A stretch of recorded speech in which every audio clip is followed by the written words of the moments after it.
med sjans, spør alle hva jeg gjør da. Jeg hitter klubben som om hverdag var en lørdag. Så mange damer her og de kan stå på meg, så jeg lener meg tilbake. Nah, kali ini saya akan menceritakan ulang kepada kalian legenda Sangkuriang. Jadi, pada zaman dahulu, di tanah Parahyangan dikuasai oleh raja dan ratu yang memiliki anak bernama Dayang Sumbi. Dayang Sumbi merupakan anak yang manja, dan suatu hari ketika ia menenun kain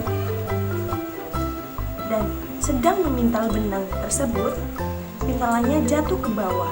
Hingga akhirnya ia marah dan bersumpah, jika ada perempuan yang mengambilnya, maka akan dijadikan saudaranya. Jika laki-laki, akan dijadikan suaminya. Begitu selesai ia mengucapkan sumpahnya, lalu datanglah seekor anjing jantan bernama Tumang menyerahkan pintalan benang ke tangan Dayang Sumbi tersebut. Karena sumpahnya, maka ia menikah dengan Tumang, seekor anjing sakti. Mereka pun hidup bahagia dan dikaruniai anak berwujud manusia bernama Sangkuriang. Sangkuriang memiliki kekuatan sakti seperti ayahnya, dan ia pun hanya mengetahui Tumang sebagai anjing setia.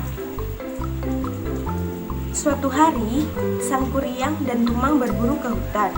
Saat Sangkuriang menyuruh Tumang menangkap buruannya, namun Tumang tidak mau, sehingga Sangkuriang kesal dan menyembelihnya. Sesampainya di rumah, ia memasak daging si Tumang dan memakannya bersama ibunya. Setelah ibunya tahu, Dayang Sumbi sangat marah dan memukul kening Sangkuriang dengan sendok tempurung. Dayang Sumbi pun diusir dari kerajaan karena perbuatannya itu, dan Sangkuriang pergi berkelana menuju dunia luar untuk mengetahui keadaan di sana. Suatu hari, secara tidak sengaja, ia kembali ke tanah kelahirannya, dan ia bertemu wanita cantik, dan ia hendak menikahi wanita tersebut, yang tak lain adalah ibunya. Namun, ia belum mengetahuinya. Saat mendekati hari pernikahannya, Sangkuriang meminta izin tunangannya untuk berburu. Saat itu pula Dayang Sumbi merapikan rambut Sangkuriang.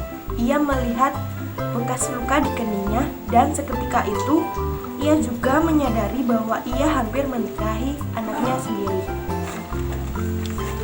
Lalu Dayang Sumbi memberikan syarat yang tidak mungkin dapat diselesaikan oleh Sangkuriang, yaitu membuat sebuah bendungan yang bisa menutupi seluruh bukit dan membuat sebuah perahu untuk menyusuri bendungan tersebut. Semua itu harus sudah selesai sebelum pagi hari esok. Sangkuriang pun menyanggupi. Ia pun menggunakan kekuatan gaib, memanggil jin untuk membantunya membuat.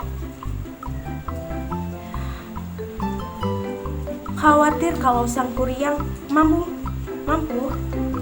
maka ia meminta bantuan rakyat desa untuk membuat keadaan menjadi pagi. Para jin pun pergi karena sudah pagi. Mengetahui hal itu, Sangkuriang marah dan mengutuk Dayang Sumbi serta menendang perahu, menjebolkan bendungan, dan jadilah Gunung Tangkuban Perahu.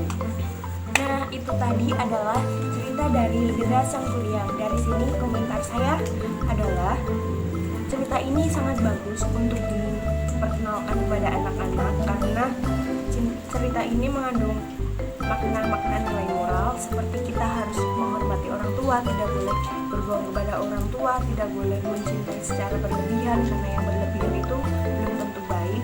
Kemudian di sini kita juga dilatih untuk belajar mengendalikan emosi, dan kita juga harus menjaga lisan secara baik-baik karena ketika kita salah ucap itu akan membuat hal-hal fatal terjadi. Nah, itu